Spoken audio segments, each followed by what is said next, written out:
చిన్నవాళ్ళైనా అధినాయకుని యొక్క నిర్ణయానికి కట్టుబడి ఉండాల్సినటువంటి అవసరం ఉన్నది. కుటుంబాన్ని నడిపేటువంటి తల్లిదండ్రికి తెలుస్తుంది. ఇలా వట్టిగానే విషయాలు మారవు. ఎందుకు మారలే? కొంచెం మాత్రమే చెప్పిండు సుమన్ మిత్రుడు. వాస్తవం కాదా? బెల్లంపల్లిలో వాళ్ళ అన్నం పెట్టి చిన్నయ్య ఓడగొట్టాలనేది నిజం కాదా? మీరు ఏవైతే సర్వేలు తెప్పించుకొని ఖచ్చితంగా ఈసారి మళ్ళా కాంగ్రెస్ ప్రభుత్వమే వస్తుందని సర్వేలు చేపించింది నిజం కాదా? నా మీద పోటీ చేస్తున్నటువంటి కాంగ్రెస్ అభ్యర్థికి ప్రత్యక్షంగా కోట్ల రూపాయలు ఇచ్చి నన్ను ఓడగొట్టే ప్రయత్నం చేసింది నిజం కాదా? నిరూపిస్తావా అని అంటున్నారు కదా. నీ కళ్ళ ముందంటే చెప్పిన నేను కేటీఆర్ గారి దగ్గర ఇద్దరిని పిలిచి మాట్లాడిన రోజు మేము ముగ్గురమే ఉన్నాం. అనేక మన ప్రెస్ క్లిప్పింగ్స్ చూపించినాం, సోషల్ మీడియాలో వచ్చినటువంటి ఫోటోలు చూపించినాం. ఇవాళ మాకు వ్యతిరేకంగా పనిచేసినటువంటి వాళ్ళు మీ దగ్గర కాంగ్రెస్ కండువాలు వేసుకొని ఫోటోలు దిగినటువంటి ఫోటోలు చూపించినాం. మీ దగ్గర మీ అన్న దగ్గర పనిచేసి మీ అన్న దగ్గర వినోద్ దగ్గర ఎన్నికల ప్రచారంలో చీఫ్లో దిగినటువంటి వాళ్ళు మళ్ళీ మా దగ్గర కాంగ్రెస్ పార్టీలో పనిచేసినటువంటి ఫోటోలు చూపించినాం.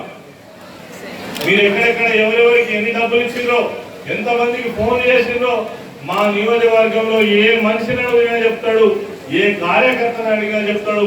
ఇంతకంటే నిరూపణ అవసరం లేదు. ఇది జగబగిన సత్యం అనే విషయాన్ని మీరు గుర్తుంచుకోవాలి. దీనికి ద్రోహం చేసి ఇలా దాసరి మనోహర్ రెడ్డి దగ్గర అదే పరిస్థితి, బాల్క సుమన్ గారి దగ్గర అదే పరిస్థితి, పుట్ట మధు గారి దగ్గర అదే పరిస్థితి, కొప్పుల ఈశ్వర్ ధర్మపుల్లో అదే పరిస్థితి, అదేవిధంగా బెల్లంపల్లిలో అదే పరిస్థితి.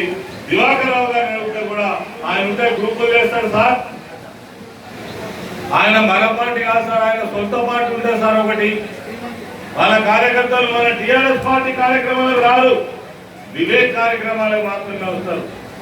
రేపు ఒకవేళ పార్లమెంట్ లో అదృష్టమో దురదృష్టమో అంగు ఏర్పడే సమయంలో కనుక మీలాంటి వాళ్ళు మా సభ్యులుగా ఉంటే మీరు టీఆర్ఎస్ పార్టీలో ఉంటారా? నమ్మల్ని ఇప్పుడే కదా 5 ఏళ్ళు తిరగక ముందు 4 సార్లు పార్టీ మారినటువంటి చరిత్ర మీకుంటే మిమ్మల్ని నమ్మి టికెట్ ఇవ్వాలా? అబద్ధాలు. ఇదంతా ఇప్పుడు జరిగిన చరిత్ర కాదు. నాటి నుంచి కూడా మీరు ఈ పార్లమెంట్ లో పోటీ చేసినటువంటి సందర్భంలో ఎవరైనా ఒక ఎస్సీ అభ్యర్థిని గెలవనిచ్చినటువంటి చరిత్ర మీకున్నదా? ఎప్పుడైనా మీ పార్టీలో ఎవరు కూడా గెలవలే.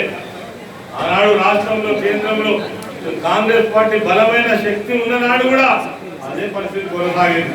కాబట్టి మీకున్నటువంటి ఆ పాత ప్రాక్టీస్ మీకు ఉన్నది, అది టీఆర్ఎస్ పార్టీలో చెల్లదు కనుక చెల్లదనే విషయాన్ని ఒక్కసారి గుర్తు చెప్పడం కోసమే పార్టీ తగినటువంటి నిర్ణయం తీసుకున్నది. ఒక్క మామూలు నిర్ణయం తీసుకునే ముందు మామూలుగా ఒక్కటే మాట మీద నిర్ణయం తీసుకున్నది కాదు. ఈ 3 నెలల నుంచి మొత్తం ప్రక్షాళన చేసిన తర్వాత, విషయాలు తెలుసుకున్న తర్వాత 7 శాసనసభ్యులు ఒక మనిషి మీద లేని ఆరోపణ చేస్తారా? ఇదివరకు చేసిందా? ఎందుకు ఎగ్నెస్ట్ గా మాట్లాడుతున్నారు? మాకు అవసరం ఉన్నది ఆయనతో ఎగ్నెస్ట్ గా మాట్లాడుతున్నందుకు. గతంలో మేము కలిసి పనిచేయలేదా? మరి ఇయ్యాలని ఎందుకు మాట్లాడుతున్నావు? ఖచ్చితంగా నువ్వు చేసినావు కాబట్టి సమాధానం కూడా లేదు ఇలా వివేక్ దగ్గర మాట్లాడడానికి. ఏ ఊరికి పోదామో రా, మేము నిరూపిస్తాం నువ్వు ద్రోహం చేసినావా చేయలేదని. కాబట్టి నీ తప్పులు కప్పిపుచ్చుకోవడానికి పార్టీ పైన దుమ్మెత్తిపోతానో, పార్టీ పైన విమర్శలు చేస్తానో చూస్తూ ఎవరు ఊరుకోరు. తప్పకుండా ఈ ఎన్నికల సందర్భంలో నువ్వు ఏ నిర్ణయం తీసుకున్నా దాన్ని గట్టిగా ఎదుర్కోవడానికి టీఆర్ఎస్ శక్తి ముందుంటుందని చెప్పేసి ఈ సందర్భంగా మనం చేస్తాం. హలో, మిమ్మల్నే యోయో టీవీ యాప్ డౌన్లోడ్ చేసుకున్నారా? ఇంకా లేదా? మీ యాప్ స్టోర్కి వెళ్ళి వెంటనే డౌన్లోడ్ చేసుకోండి.